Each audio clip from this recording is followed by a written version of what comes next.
नमस्कार। हमारे इस YouTube चैनल पर मैं आप सभी का बहुत बहुत स्वागत करता हूँ, हार्दिक अभिनंदन करता हूँ। पिछले 10-15 वर्षों से ऑफलाइन कक्षाओं के माध्यम से मैं आपसे जुड़ा रहा और आपसे जो स्नेह, आदर, सम्मान और लगाव मैंने प्राप्त किया, महसूस किया, आशा करता हूँ कि इन ऑनलाइन कक्षाओं में भी आपसे वही सम्मान, समर्पण और लगाव मुझे मिलता रहे। यद्यपि आज के इस भौतिक युग में भी ऑफलाइन कक्षाओं का स्थान, उनका महत्व और उनकी उपादेयता को ऑनलाइन कक्षाओं के माध्यम से और अन्य किसी भी माध्यम से प्रतिस्थापित नहीं किया जा सकता। उसकी महत्ता को किसी भी प्रकार से हम प्राप्त नहीं कर सकते। किंतु इन विषम परिस्थितियों में, जबकि ऑफलाइन कक्षाएं लेना संभव नहीं है, ऑनलाइन कक्षाओं के अतिरिक्त और कोई अन्य माध्यम हमारे पास उपलब्ध नहीं है, तो आइए आज से हम ऑनलाइन कक्षाओं के माध्यम से आपके साथ जुड़ते हैं और आशा करते हैं कि वही अंतर संबंध और वही अंतःक्रिया जो हमारे बीच अब तक ऑफलाइन कक्षाओं में स्थापित रही है, वही इन ऑनलाइन कक्षाओं में भी रहे। ऑनलाइन कक्षाओं में अंतःक्रिया स्थापित हो पाना ऑफलाइन कक्षाओं की अपेक्षा थोड़ा मुश्किल होता है, क्योंकि इसमें छात्र और शिक्षक के बीच आई कांटेक्ट नहीं हो पाता। तथापि मैं प्रयास करूंगा कि ऑफलाइन कक्षाओं में जिस प्रकार से मैं शिक्षण कार्य करता आया हूं, बिल्कुल उसी प्रकार से ऑनलाइन कक्षाओं में भी शिक्षण कार्य करूं। आप जब भी क्लास लें, वीडियो देखें, तो आप अपना पेन और अपने नोटबुक साथ में लेके बैठें और जो चीज़ मैं नोट कराऊँ वह उसी समय ऑफलाइन कक्षाओं के अनुसार उसी की भांति आप नोट करते जाएं। जिस प्रकार ऑफलाइन कक्षाओं में मैं चीज़ें आपको नोट कराता हूँ, उसके बाद समझाता हूँ, समझाई हुई चीज़ को फिर रजिस्टर में, नोटबुक में लिखने के लिए समय देता हूँ, ठीक उसी प्रकार मेरा प्रयास रहेगा कि ऑनलाइन कक्षाओं में भी उस क्रम को हम बनाए रखें, ताकि हमें उस अंतःक्रिया का अभाव महसूस नहीं हो। लीजिए हम शुरुआत करते हैं एक ऐसे आधारभूत टॉपिक से जो प्रत्येक परीक्षा में हमारे लिए महत्वपूर्ण होगा। चाहे हम रीट का एग्ज़ाम दें, चाहे हम सेकंड ग्रेड का एग्ज़ाम दें, या फिर हम फर्स्ट ग्रेड का एग्ज़ाम दें। प्रत्येक परीक्षा में कुछ विषय ऐसे हैं, कुछ बिंदु ऐसे हैं संस्कृत भाषा के कि वे उन बिंदुओं के बिना कोई पेपर आज दिन तक नहीं बनता, कोई प्रश्न पत्र नहीं बनता। जैसे अनुवाद का बिंदु हैं, जैसे अशुद्धि संशोधन है, जैसे संधि हैं, समास हैं, कारक है, प्रत्यय हैं, उच्चारण स्थान हैं। अनेक ऐसे विषय हैं जो समस्त प्रकार की परीक्षाओं में एक समान रूप से पूछे जाते हैं। इन्हीं बिंदुओं में से सबसे प्राथमिक बिंदु जो हैं वह हैं कर्ता और क्रिया का सामंजस्य। चाहे भाषा कोई सी भी हो, प्रत्येक भाषा का ये एक सामान्य नियम है कि क्रिया सामान्यतः कर्ता का अनुसरण करती हैं कर्तृवाच्यों के वाक्य में। यदि कर्मवाच्य और भाववाच्य की विशेष परिस्थितियों को हम फिलहाल छोड़ दें, तो कर्तृवाच्य में प्रत्येक क्रिया कर्ता का अनुकरण करती हैं और उसी को हम बिंदु के रूप में, टॉपिक के रूप में पढ़ रहे हैं, कर्ता क्रिया सामंजस्य। ये अपना पहला टॉपिक होगा। ऑनलाइन कक्षाओं में जो सबसे बड़ी कमी महसूस की जाती है वह है क्रमिक अध्ययन की। इसमें एक सिस्टम और पढ़ाने का जो क्रम है, टॉपिक्स का जो क्रम है, वो प्राय नहीं देखा जाता। लेकिन मेरा प्रयास होगा कि ऑफलाइन कक्षाओं के अनुसार मैं प्रत्येक टॉपिक को क्रमशः आपको पढ़ाऊं और जिस वीडियो को मैं जिस बिंदु पर छोड़ूं, अगला वीडियो मैं वहीं से प्रारंभ करूं। आप ऑफलाइन कक्षाओं की भांति पूर्ण मनोयोग से, पूर्ण समर्पण से, बिल्कुल एकांत में नोटबुक और पेन लेकर के बैठें। आपको आशा करता हूं कि ऑफलाइन कक्षाओं की पूर्ण अनुभूति कराने में समर्थ हो पाऊंगा। और ऑफलाइन कक्षाओं के समान ही क्रमानुसार एक एक चीज़ समझाऊंगा, नोट कराऊंगा, ताकि आपको वह अभाव बिल्कुल महसूस नहीं हो। तो आइए शुरुआत करते हैं और अपना जो पहला टॉपिक होगा वह होगा कर्ता क्रिया सामंजस्य। आप सभी अपने नोटबुक पर टॉपिक का नाम डाल लीजिए, कर्ता क्रिया सामंजस्य। कर्ता क्रिया सामंजस्य का सबसे सीधा सा तात्पर्य है कि जिस पुरुष और वचन का कर्ता होता है उसी पुरुष और वचन की क्रिया आती है। यहाँ पर एक और बात मैं बताना चाहूँगा कि हम चाहे टॉपिक कोई सा भी पढ़ें, प्रत्येक टॉपिक परीक्षा केंद्रित होना चाहिए, एग्जाम ओरिएंटेड होना चाहिए। तो ये टॉपिक प्रारंभ करने से पहले मैं आपको उस ओर ले चलता हूँ कि इस टॉपिक में से परीक्षा में किस तरह के प्रश्न पूछे जाते हैं और उन प्रश्नों का उत्तर ढूंढते समय हमें किन किन समस्याओं का सामना करना पड़ता है। एक प्रश्न मैं आपके सामने रख रहा हूँ। जैसे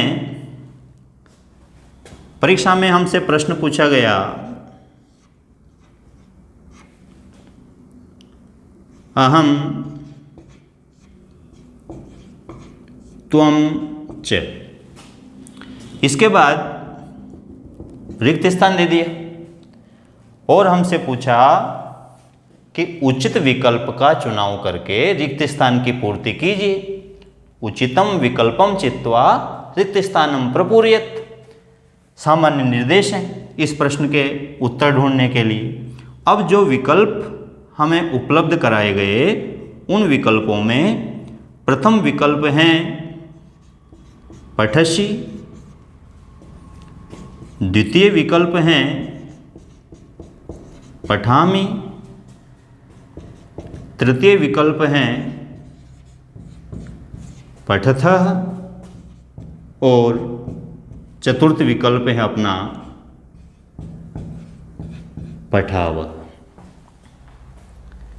अब देखिए इनमें से कौन सा उत्तर सही होगा।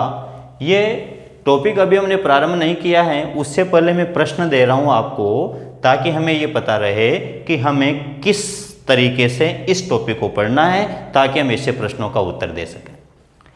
अब हमें क्रिया बढ़नी है, चारों विकल्पों में क्रियापद है, इसका मतलब हमें क्रिया बढ़नी है। अब क्रिया कर्ता के अनुसार बढ़ेंगे, लेकिन हम ये देख रहे हैं कि यहाँ पर कर्ता दो हैं, एक तो अहम है और एक त्वम है। कर्ता का सामान्य सा नियम है कि कर्ता के 3 पुरुष और 3 वचन होंगे और क्रिया का भी नियम यही है कि 3 पुरुष और 3 वचन होंगे और जिस पुरुष वचन का कर्ता होगा उसी पुरुष वचन की क्रिया होगी। लेकिन यहाँ कर्ता दो है। अगर यहाँ कर्ता अहम होता, अहम हम जानते हैं उत्तम पुरुष का एक वचन है और अभी मैं बताऊंगा तीनों पुरुष तीनों वचन सारे। अहम उत्तम पुरुष का एक वचन है तो क्रिया उत्तम पुरुष के एक वचन की आनी चाहिए पठा में, अगर त्वम नहीं होता तो। लेकिन चूंकि यहाँ त्वम भी विद्यमान है और त्वम के हिसाब से अगर हम क्रिया बढ़ना चाहते हैं तो फिर क्रिया अपनी आएगी पठसि, क्योंकि त्वम मध्यम पुरुष का एक वचन है तो क्रिया मध्यम पुरुष एक वचन की आनी चाहिए। लेकिन यहाँ पर अब दो कर्ता विद्यमान हैं तो फिर क्रिया का पुरुष और वचन क्या होगा। बस इसी चीज़ के लिए आज का ये टॉपिक मैं आपको पढ़ाने जा रहा हूँ ताकि ऐसे प्रश्नों का हम उत्तर दे सकें। इसके लिए हमें जानना होगा कि कर्ता के 3 पुरुष और वचन कौन कौन से होते हैं और क्रिया के 3 पुरुष और वचन कौन कौन से होते हैं। इसके लिए सर्वप्रथम हम कर्ता का थोड़ा सा परिचय प्राप्त करें। संस्कृत में 3 पुरुष और वचन होते हैं, चाहे वह कर्ता हो या क्रिया हो। जो कर्ता के 3 पुरुष होंगे, इन तीनों पुरुषों में प्रथम पुरुष, मध्यम पुरुष और उत्तम पुरुष, और प्रत्येक पुरुष के 3 वचन होंगे, एक वचन, द्विवचन, बहुवचन। प्रथम पुरुष का कर्ता होगा स, तो, ते। प्रथम पुरुष एक वचन में स, द्विवचन में तो और बहुवचन में ते। वह, वे दोनों, वे सब।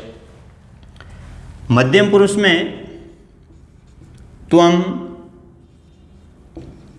युवाम, यूयम। इनका अर्थ होगा तुम, तुम दोनों, तुम सब। और उत्तम पुरुष में होगा अहम,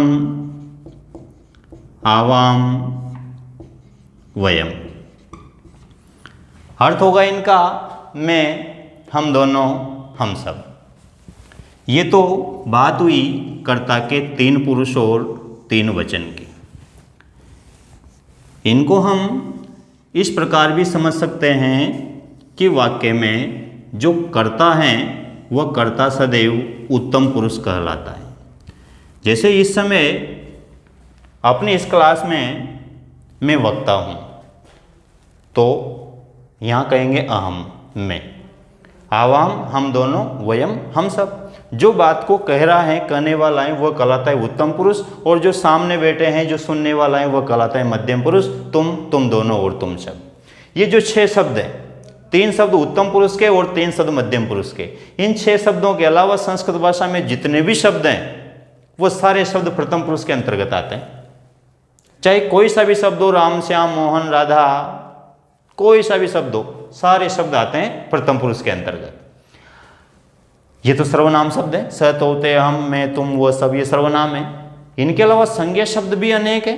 जितने भी संज्ञा शब्द हैं, चाहे वो व्यक्तिवाचक संज्ञा हो, जातिवाचक संज्ञा हो, भाववाचक संज्ञा हो, प्रत्येक संज्ञा शब्द प्रथम पुरुष के अंतर्गत आता है। आपको सामान्य रूप से एक बात ध्यान रखनी है कि तीनों मध्यम पुरुष के रूप त्वम, युवाम, यूयम, और तीनों उत्तम पुरुष के रूप अहम, आवाम, वयम, इन 6 शब्दों के अलावा बाकी सभी शब्द प्रथम पुरुष के अंतर्गत आते हैं। ठीक है, अब बात करते हैं अपन क्रिया की। भांति क्रिया के भी वही 3 पुरुष और 3 वचन होते हैं।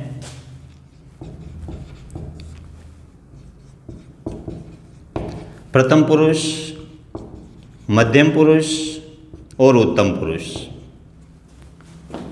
और क्रिया भी तीनों वचन में चलती है, एक वचन, द्विवचन, बहुवचन।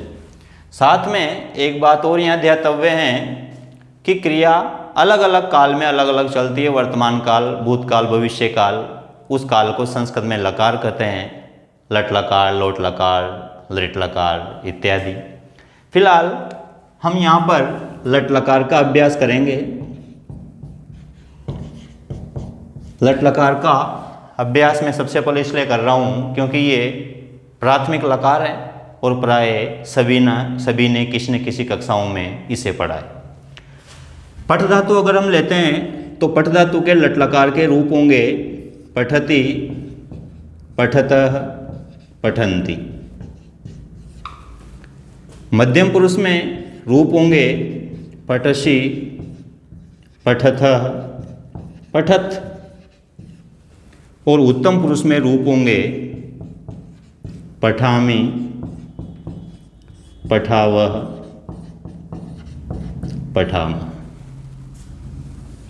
ये क्रिया के तीनों पुरुष और तीनों वचन हमने निर्धारित किए और पठ धातु के विभिन्न रूपों के माध्यम से हमने इनका एक उदाहरण लिया।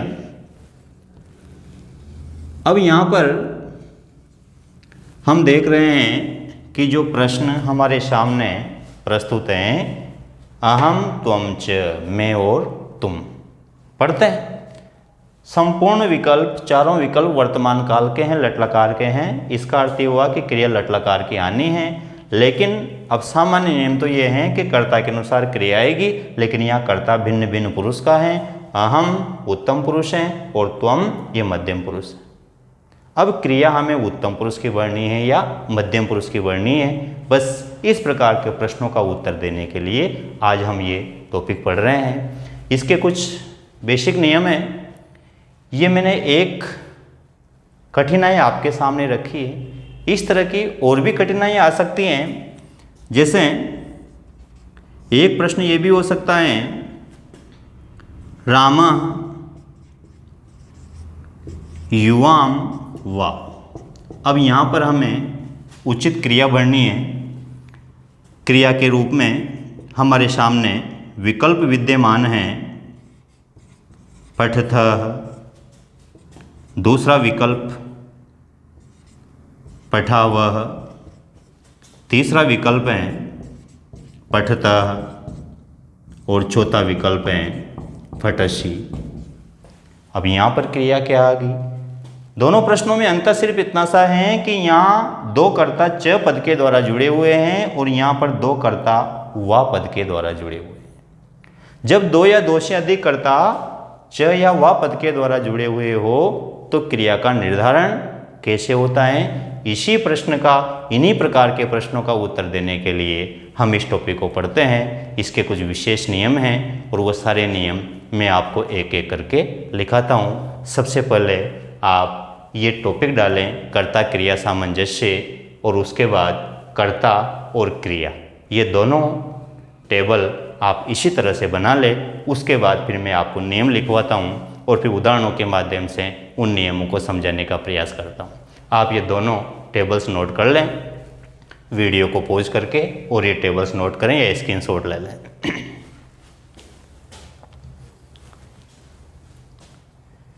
इन प्रश्नों का उत्तर क्या होगा, इसके लिए हमें पहले नियम सीखने होंगे, नियम पढ़ने होंगे।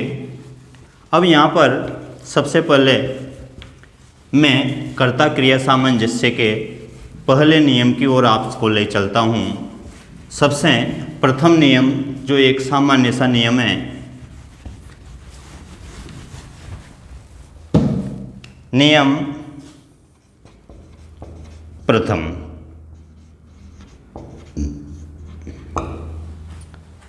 आपने अगर ये दोनों टेबल बना लिए हैं तो हम प्रथम नियम की ओर चलें।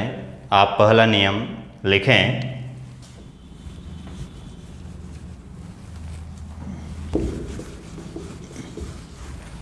प्रथम नियम एक सामान्य सा नियम है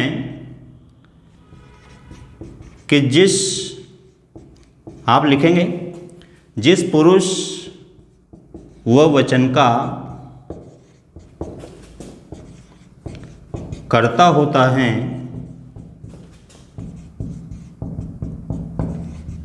क्रिया भी उसी पुरुष व वचन की आती है। ये एक सामान्य नियम है, आधारभूत नियम है, जिसे हम कक्षा 6 से पढ़ते आ रहे हैं। इस नियम को आप नोट कर लीजिए कि जिस पुरुष वो वचन का कर्ता होगा उसी पुरुष और वचन की क्रिया होगी, क्रिया भी उसी पुरुष व वचन की आती है। ये जो नियम हमने लिखा, इसी के आधार पर कुछ उदाहरण हम लेते हैं।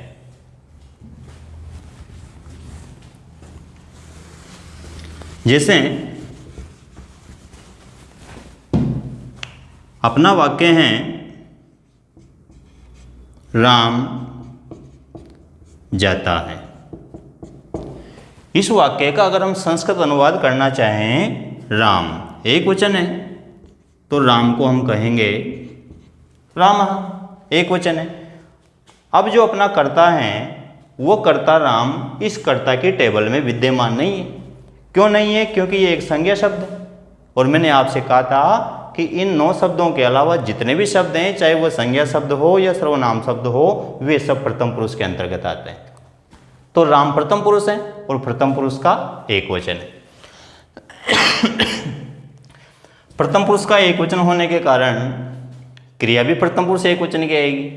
अब प्रथम पुरुष एक वचन की क्रिया पठति, हमारी क्रिया है जाता है, तो पठति के बजाय हम लिख देंगे गच्छति। अपना वाक्य बन गया रामः गच्छति। उसी तरह से अगर हमने लिया कि तुम दोनों जाते हो, अगर अपना वाक्य है तुम दोनों जाते हो, तुम दोनों करता है और तुम दोनों कहेंगे युवाम, तुम मतलब तुम, युवाम तुम दोनों, यूयम तुम सब। तो तुम दोनों जो करता है इसके लिए हम शब्द प्रयुक्त करेंगे युवाम। युवाम चूंकि मध्यम पुरुष का द्विवचन है, अतः अपनी क्रिया भी मध्यम पुरुष के द्विवचन की होगी। पठतः जाना क्रिया है, तो गच्छथः। अगर हम वाक्य लेते हैं कि वे सब लिखते हैं, वे सब, वह, वे दोनों, वे सब प्रथम पुरुष का बहुवचन है, तो वे सब के लिए शब्द प्रयुक्त होगा ते। ते प्रथम पुरुष का बहुवचन है, इस कारण क्रिया भी प्रथम पुरुष के बहुवचन की होगी, और प्रथम पुरुष बहुवचन की क्रिया है पठन्ति, तो यहां पर हम लिख देंगे लिखन्ति। यह एक सामान्य सा नियम था जो हमने पढ़ा है। अब इस नियम को और आगे बढ़ाते हुए सरल से कठिन की ओर सूत्र का पालन करते हुए इन अनुवाद के वाक्यों में कर्ता क्रिया सामंजस्य के टॉपिक में जो काठिन्य आता है, उस काठिन्य की तरफ हम इस कक्षा को बढ़ाते हैं। इससे पहले आप ये तीनों उदाहरण अपने नोटबुक में नोट करेंगे, फिर मैं आपको दूसरा नियम बताऊंगा। आप नोट करिए, पहला उदाहरण है राम जाता है और सामने लिखेंगे रामः गच्छति। दूसरा उदाहरण है तुम दोनों जाते हो, अनुवाद लिखेंगे इसका युवाम गच्छतः। तीसरा उदाहरण है वे सब लिखते हैं और इसका अनुवाद होगा ते लिखन्ति। अब यहाँ से हम द्वितीय नियम की तरफ चलते हैं। नियम द्वितीय उस समस्या से संबंधित हैं जिस समस्या का उल्लेख थोड़े समय पहले मैंने 2 प्रश्नों के रूप में किया था।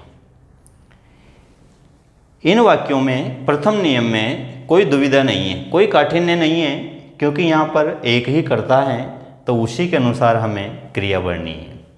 लेकिन अब जो मैं द्वितीय नियम बताने जा रहा हूँ, इस द्वितीय नियम में यह सरलता आपको दृष्टिगोचर नहीं होगी, वहाँ हमें स्वल्प काठिन्य का सामना करना पड़ेगा। लेकिन चिंता करने की कोई बात नहीं है। आप जानते हो आपकी चिंताएं मेरी चिंताएं हैं, और शायद ही ऐसा कोई प्रश्न होगा, ऐसी कोई उलझन होगी जो मेरी क्षमता के अनुरूप हो और मैंने उसको सुलझाया न हो। आप निश्चिंत रहें, प्रसन्न चित्त होकर ऑफलाइन कक्षाओं की तरह बैठकर पढ़ें, आनंद आएगा और एक एक छोटे से छोटे चीज़ बताने का मैं प्रयास करूँगा। पूरी तरह से परीक्षा केंद्रित अध्ययन हम इस क्लास में करेंगे। जो प्रश्न उपस्थित था कि च पद के द्वारा, च अव्यय के द्वारा अगर 2 कर्ता को जोड़ दिया जाए तो क्रिया का पुरुष और वचन क्या होगा। इस संबंध में एक नियम है कि अगर 2 या 2 से अधिक कर्ता च पद के द्वारा जुड़े हुए हैं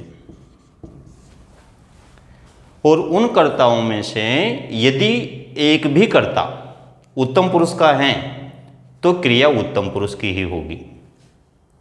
यदि उनमें उत्तम पुरुष का कोई कर्ता विद्यमान है ही नहीं, प्रथम पुरुष और मध्यम पुरुष का ही कर्ता विद्यमान है, तो फिर क्रिया मध्यम पुरुष की होगी। और अगर मध्यम पुरुष उत्तम पुरुष दोनों ही विद्यमान नहीं है, इसका अर्थ ये हुआ कि सभी कर्ता प्रथम पुरुष के हैं, तो फिर क्रिया प्रथम पुरुष की होगी। जब एक ही पुरुष के सारे कर्ता, इस आधार पर हम इस नियम को 2 भागों में बांट सकते हैं। नियम द्वितीय के हम 2 भाग कर सकते हैं, अ और ब। नियम द्वितीय का जो अ भाग है, इसमें च पद के द्वारा जितने भी कर्ता जुड़े होंगे वे सारे कर्ता एक ही पुरुष के होंगे। जैसे सह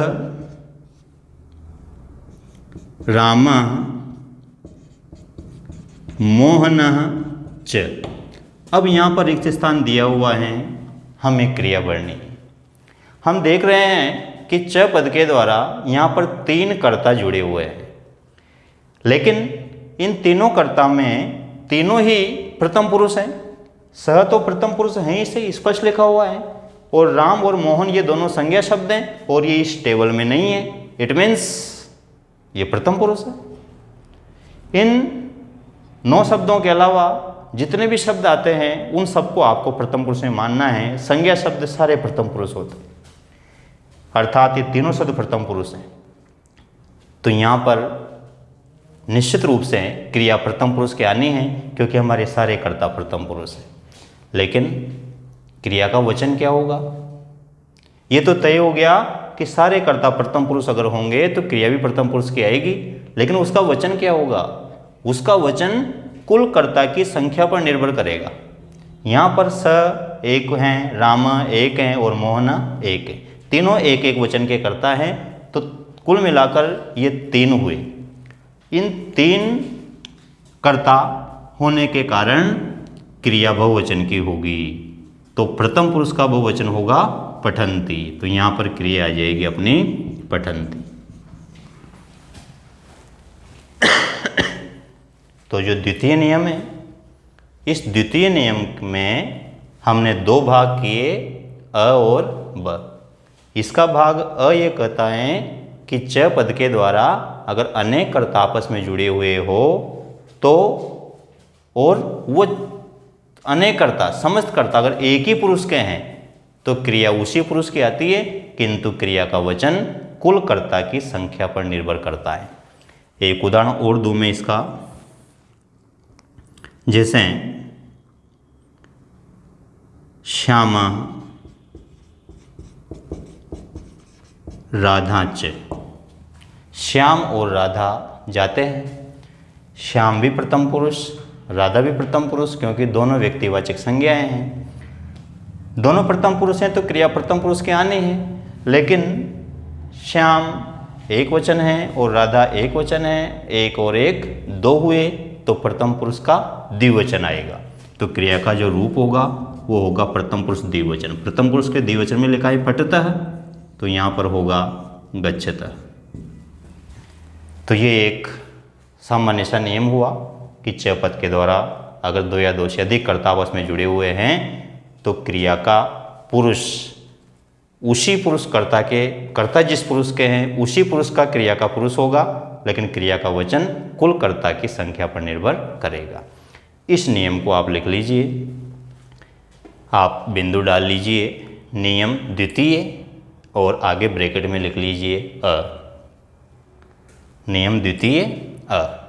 अब ये नियम आप लिखें, यदि 2 या 2 से अधिक कर्ता च पद के द्वारा परस्पर जुड़े हुए हैं, यदि 2 या 2 से अधिक कर्ता च पद के द्वारा परस्पर जुड़े हुए हैं और वे सभी कर्ता एक ही पुरुष के हैं, यदि 2 या 2 से अधिक कर्ता च पद के द्वारा परस्पर जुड़े हुए हैं और वे सभी कर्ता एक ही पुरुष के हैं, वे सभी कर्ता एक ही पुरुष के हैं, तो क्रिया का पुरुष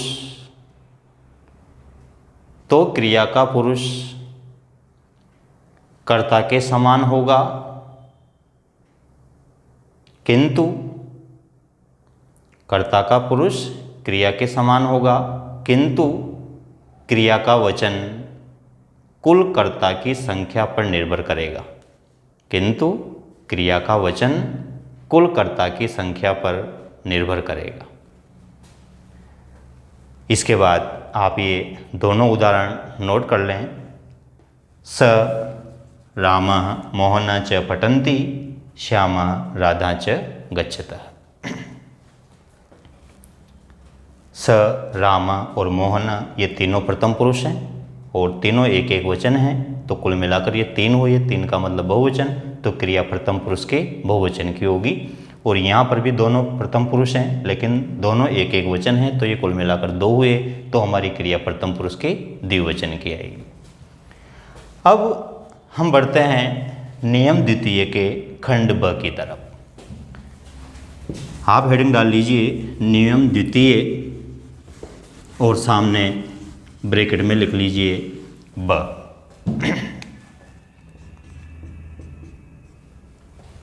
नियम द्वितीय का खंड ब विशेष रूप से परीक्षा की दृष्टि से बहुत महत्वपूर्ण है। जो सेकंड ग्रेड में संस्कृत शिक्षा में पिछली बार प्रश्न आया था वो इसी प्रकार का प्रश्न था और इसी द्वितीय नियम के खंड ब से ही संबंधित था, इसी पर आधारित था। इस नियम का सीधा सीधा अर्थ यह है कि अगर च पद के द्वारा दो ऐसे कर्ता जुड़े हुए हो, च पद के द्वारा दो ऐसे कर्ता जुड़े हुए हो जिनके पुरुष भिन्न भिन्न हैं, तो ऐसी स्थिति में क्रिया का पुरुष और वचन क्या होगा। एक उदाहरण मैं लूँ, जैसे त्वम आवाम च,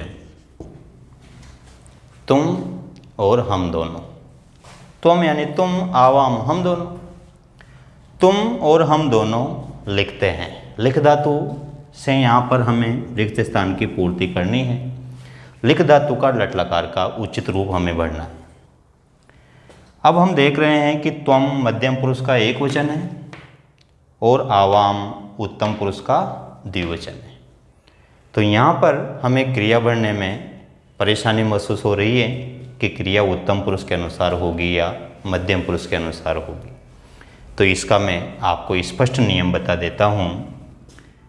जितने भी कर्ता वाक्य में विद्यमान हैं, यदि उन कर्ता में से एक भी कर्ता उत्तम पुरुष का है तो फिर क्रिया उत्तम पुरुष की होगी।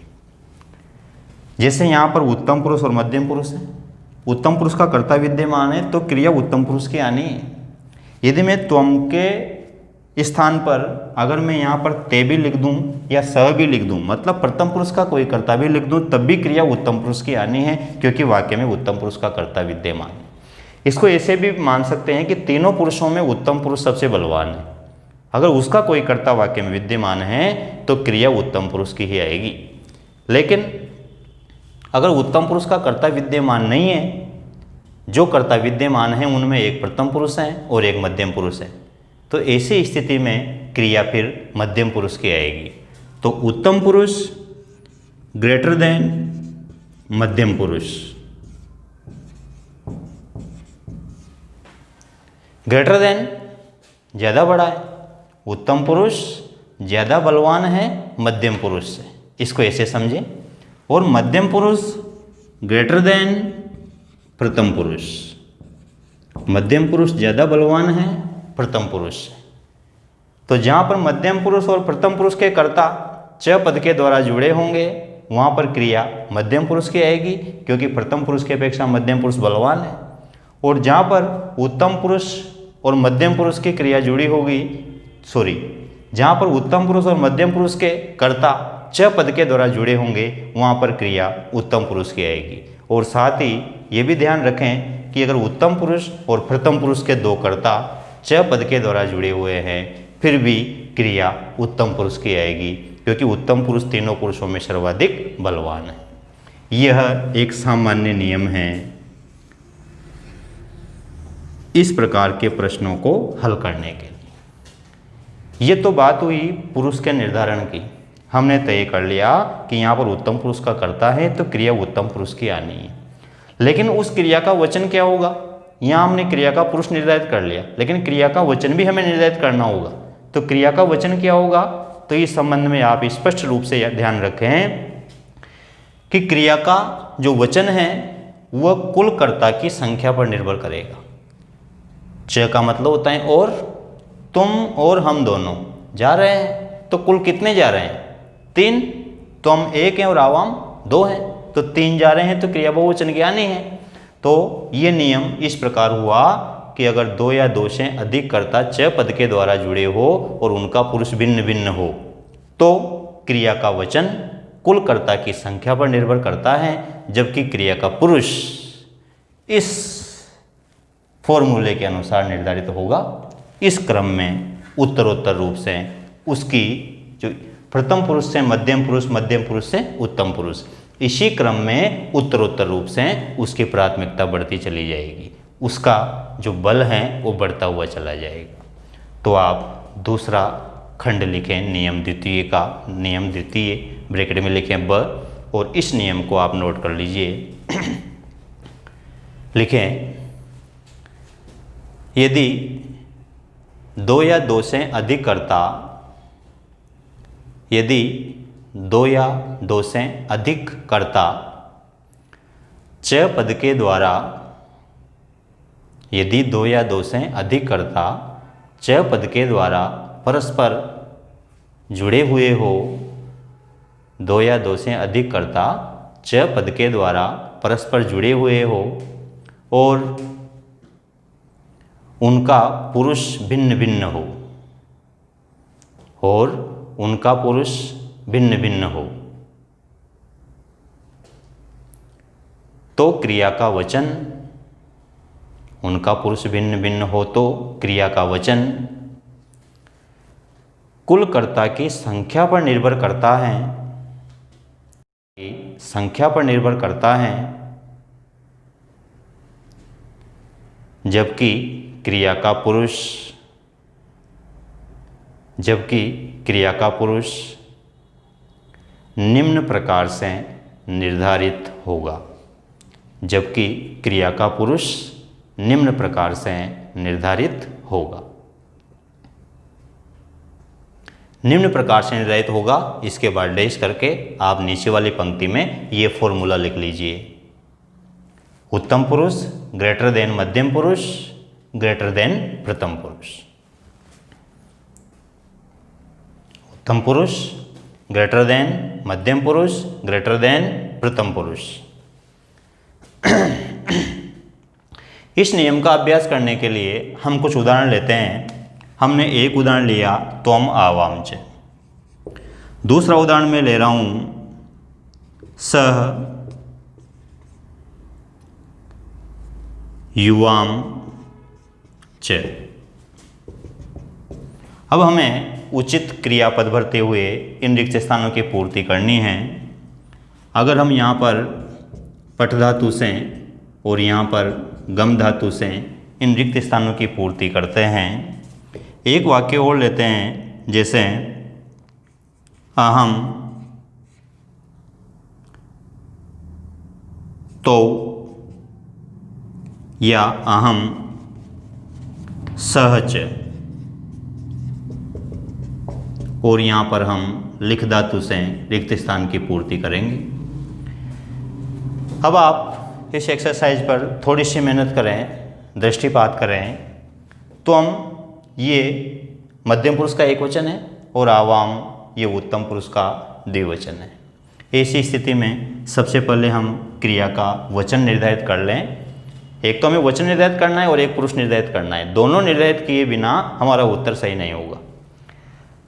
एक वचन त्वम और द्विवचन आवाम, 2 और 1 कितने हुए? 3। इसका मतलब क्रिया बहुवचन की आएगी। लेकिन अब किस पुरुष की आएगी? या तो आएगी मध्यम पुरुष की या आएगी उत्तम पुरुष की, क्योंकि 2 ही कर्ता विद्यमान है। अब यहाँ उत्तम पुरुष और मध्यम पुरुष जब साथ में जुड़ते हैं तो इन दोनों में से बलवान कौन होगा? उत्तम पुरुष। ऐसी स्थिति में हमारी क्रिया होगी उत्तम पुरुष की, और 3 कर्ता हो रहे हैं टोटल, तो हमारी जो क्रिया है वो उत्तम पुरुष की बहुवचन होगी, और उत्तम पुरुष का बहुवचन होगा लट लकार में पठामा। ये उत्तम पुरुष का बहुवचन देखिए आप, पठामा। इसी प्रकार दूसरे क्वेश्चन को हल करते हैं। स युवाम च, यहाँ भी च पद के द्वारा 2 भिन्न भिन्न पुरुष के कर्ता जुड़े हुए हैं। स ये प्रथम पुरुष का कर्ता है और युवाम मध्यम पुरुष का कर्ता है। सबसे पहले हम वचन निर्धारित कर लें। युवाम द्विवचन है, ये युवाम मध्यम पुरुष का द्विवचन है। स एक वचन है प्रथम पुरुष का, तो स एक वचन और युवाम द्विवचन, 2 और 1 कितने हुए? 3। इसका मतलब क्रिया बहुवचन में आएगी। लेकिन किस पुरुष की आएगी? इसके लिए हमें दोनों का कर्ता का पुरुष देखना पड़ेगा। स प्रथम पुरुष हैं, युवाम मध्यम पुरुष हैं, और प्रथम पुरुष मध्यम पुरुष के कर्ता जब आपस में जुड़ते हैं तो क्रिया मध्यम पुरुष की आती है, क्योंकि प्रथम पुरुष की अपेक्षा मध्यम पुरुष ज़्यादा बलवान होता है। तो मध्यम पुरुष का बहुवचन अगर हम देखें तो मध्यम पुरुष का बहुवचन है पठत। इसी प्रकार गम धातु में मध्यम पुरुष का बहुवचन हो जाएगा गच्छत। तीसरा उदाहरण हल करते हैं। अहम सह च। अहम एक वचन है और सह ये भी एक वचन है। 1 और 1 कितने हुए? 2। इसका अर्थ ये हुआ कि क्रिया द्विवचन की होगी, लेकिन किस पुरुष की होगी, इसके लिए पुनः हमें इस सूत्र पर जाना होगा। उत्तम पुरुष और प्रथम पुरुष, ये दो कर्ता जुड़े हुए हैं, उत्तम पुरुष और प्रथम पुरुष। ऐसी स्थिति में निसंदेह रूप से हमारी क्रिया उत्तम पुरुष की होगी, क्योंकि तीनों पुरुषों में सर्वाधिक बलवान होता है उत्तम पुरुष। उत्तम पुरुष का द्विवचन होगा, और उत्तम पुरुष का द्विवचन आप देख लीजिए, पठामि पठाव। पठाव द्विवचन है तो लिख धातु का रूप होगा लिखाव। इस तरह से हमने ये सीखा कि जहाँ भिन्न भिन्न पुरुष के दो या दो से अधिक कर्ता च पद के द्वारा यदि जुड़े हुए हैं तो क्रिया का पुरुष और वचन किस प्रकार निर्धारित किया जाता है। ये एक बहुत ही महत्वपूर्ण नियम है, इसको आप अच्छी तरह से अभ्यस्त कर लें, अच्छी तरह से याद कर लें, पढ़ें, समझ लें। ये जो नियम मैंने आपको लिखाया, समझाया, इसके बाद अब आप ये तीनों उदाहरण बिल्कुल इसी तरह से आपके नोटबुक में नोट करेंगे। त्वम आवाम च पठामः, सह युवाम च गच्छत और अहम सह च लिखाव।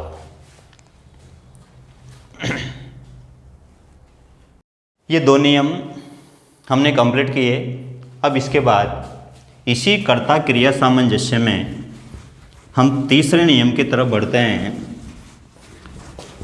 तीसरा नियम भी ये कहता है कि अगर दो या दो से अधिक कर्ता किसी भी योजक पद के द्वारा जुड़े हुए हो, योजक पद से मेरा तात्पर्य है कनेक्टिव, चाहे वो च हो, वा हो, सह हो, कुछ भी हो सकता है, तो क्रिया का पुरुष और वचन किस प्रकार निर्धारित होगा, ये बात हम सीखेंगे नियम तृतीय में।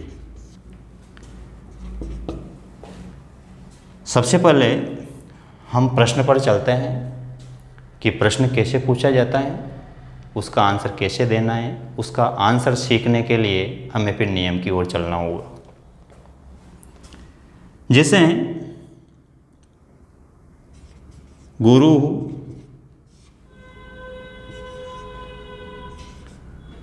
वयम वा,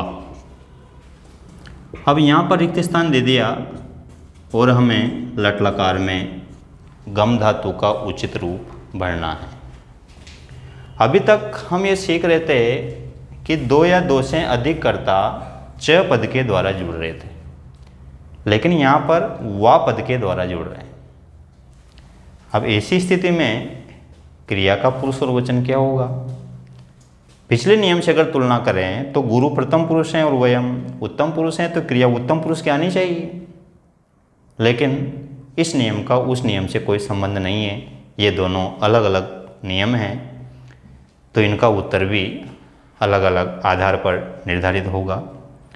तो यहाँ पर ध्यान रखें कि यदि दो या दो से अधिक कर्ता वा पद के द्वारा जुड़े हुए हैं तो क्रिया का पुरुष और वचन बाद वाले कर्ता के अनुसार निर्धारित होगा। यह नियम पिछले नियम की अपेक्षा काफ़ी सरल है। यहाँ पहले वाले कर्ता से हमें कोई मतलब नहीं है, न तो हमें पहले वाले कर्ता का पुरुष देखना है और न ही पहले वाले कर्ता का वचन देखना है, न ही उसको कुल संख्या में शामिल करना है, न ही उसका क्रिया से कोई संबंध है। हमें तो सीधा सीधा याद रखना है कि अगर वा पद के द्वारा दो भिन्न भिन्न कर्ता या समान पुरुष वाले कर्ता, भिन्न भिन्न पुरुष वाले कर्ता या समान पुरुष वाले कर्ता, कैसे भी कर्ता हो, क्रिया सदैव बाद वाले कर्ता के अनुसार निर्धारित होगी। बाद वाला कर्ता वयम उत्तम पुरुष है और उत्तम पुरुष का बहुवचन है अहम आवाम वयम, तो क्रिया भी उत्तम पुरुष के बहुवचन की होगी पठामा, गम धातु हम ले रहे हैं तो गच्छामा। अगर मैं लिखूं अहम त्वम वा, मैं और तुम, अब क्रियापद क्या होगा, हमें पठ धातु से क्रियापद की पूर्ति करनी है लट लकार में। तो ऐसी स्थिति में हमें केवल त्वम देखना है, अहम पर ध्यान नहीं देना है। त्वम मध्यम पुरुष का एक वचन है तो क्रिया भी मध्यम पुरुष एक वचन की होगी। मध्यम पुरुष एक वचन में आता है फटसी, तो अपना उत्तर हो गया फटसी। अगर हम लेते हैं त्वम, तो, वा, तुम और वे दोनों, तो यहां पर बाद वाला करता है तो ये प्रथम पुरुष का द्विवचन है, तो क्रिया भी प्रथम पुरुष द्विवचन की होगी। फटतः अगर हम लिख धातु की क्रिया लेते हैं तो यहां पर उचित क्रियापद होगा लिखतः। तो ध्यान रहे, अगर दो या दो से अधिक कर्ता वा पद के द्वारा जुड़े हुए हैं तो क्रिया का पुरुष और वचन बाद वाले कर्ता के अनुसार निर्धारित होगा। इस नियम को आप नोट कर लें। लिखें नियम तृतीय नियम में लिखें, यदि दो या दो से अधिक कर्ता, यदि दो या दो से अधिक कर्ता वा पद के द्वारा परस्पर जुड़े हुए हो, यदि दो या दो से अधिक कर्ता वा पद के द्वारा परस्पर जुड़े हुए हो तो क्रिया का पुरुष व वचन, तो क्रिया का पुरुष व वचन सदैव बाद वाले कर्ता के अनुसार आते हैं।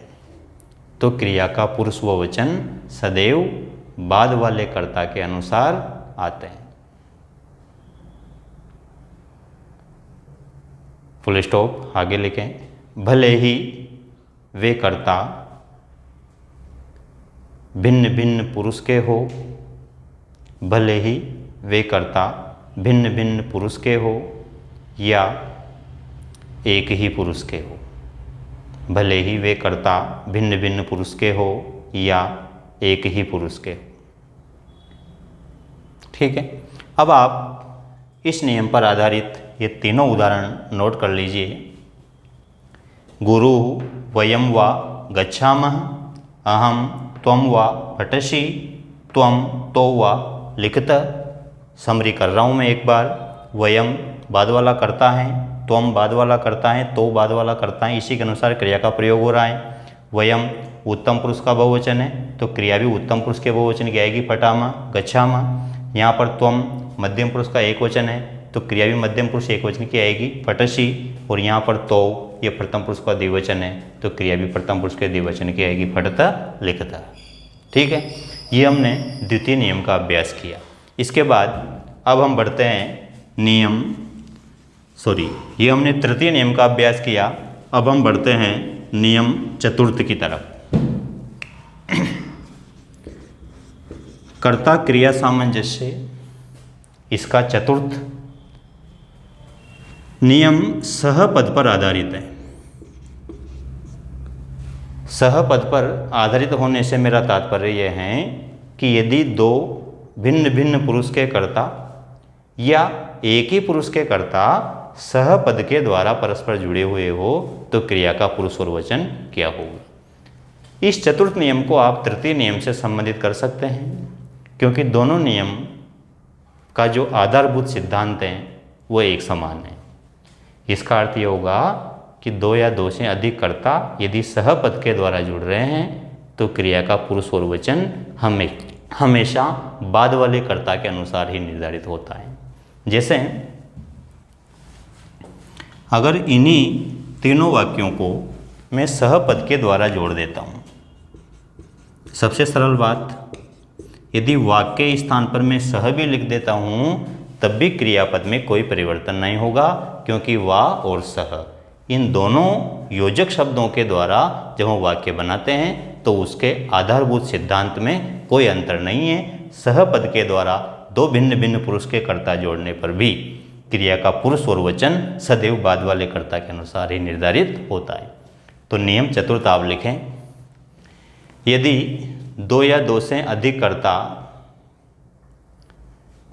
यदि दो या दो से अधिक कर्ता सहपद के द्वारा, यदि दो या दो से अधिक कर्ता सहपद के द्वारा परस्पर जुड़े हो तो, सह को इन्वर्टेड कॉमा में आप बंद कर लीजिएगा, सह पद के द्वारा परस्पर जुड़े हो तो क्रिया का पुरुष व वचन, क्रिया का पुरुष व वचन सदैव बाद वाले कर्ता के अनुसार आता है। क्रिया का पुरुष व वचन सदैव बाद वाले कर्ता के अनुसार आता है।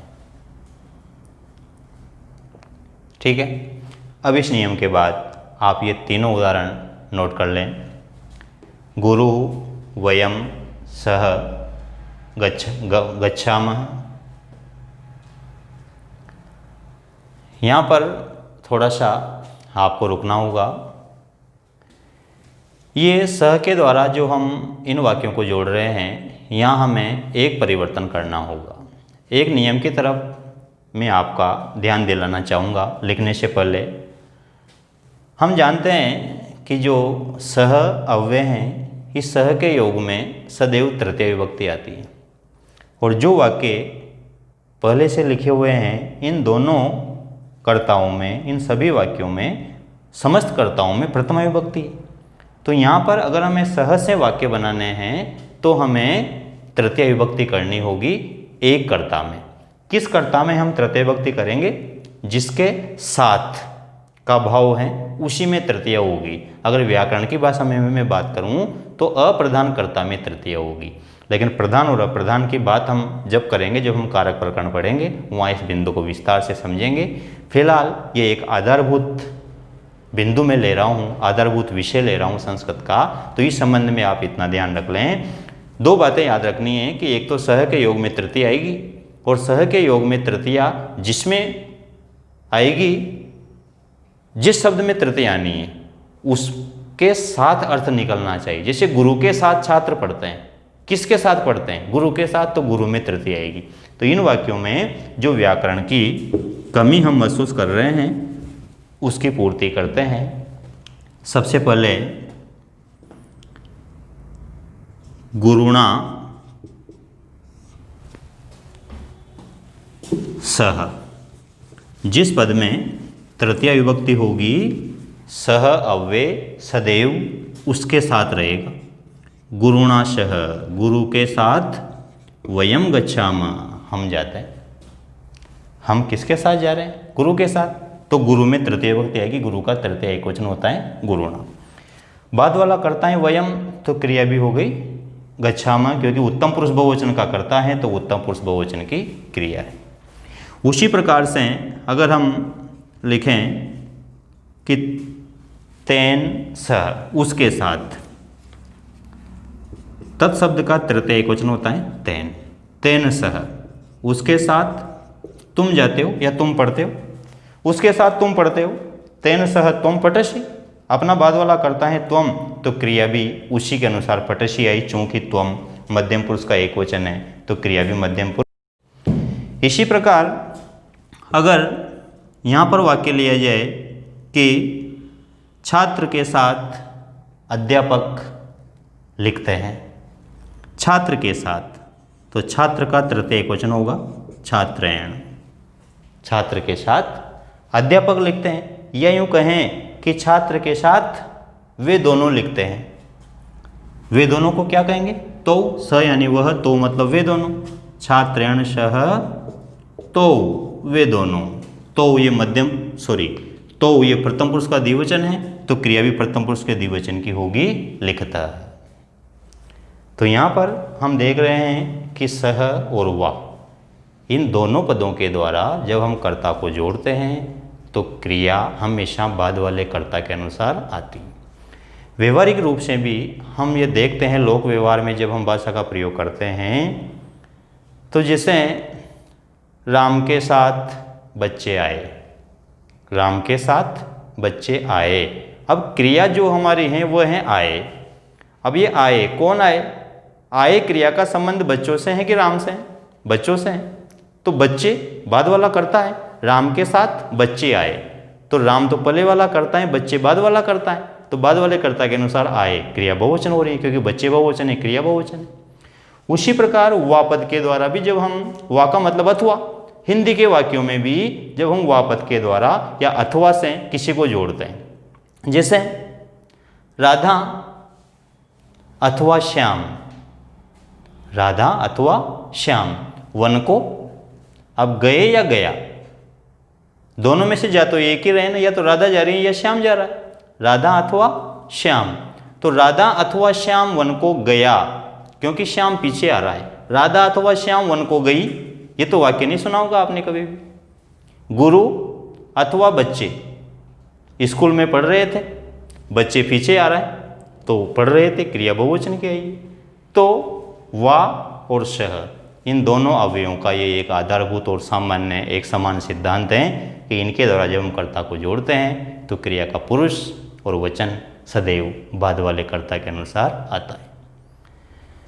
ये अपना आज का बिंदु था, कर्ता क्रिया सामंजस्य।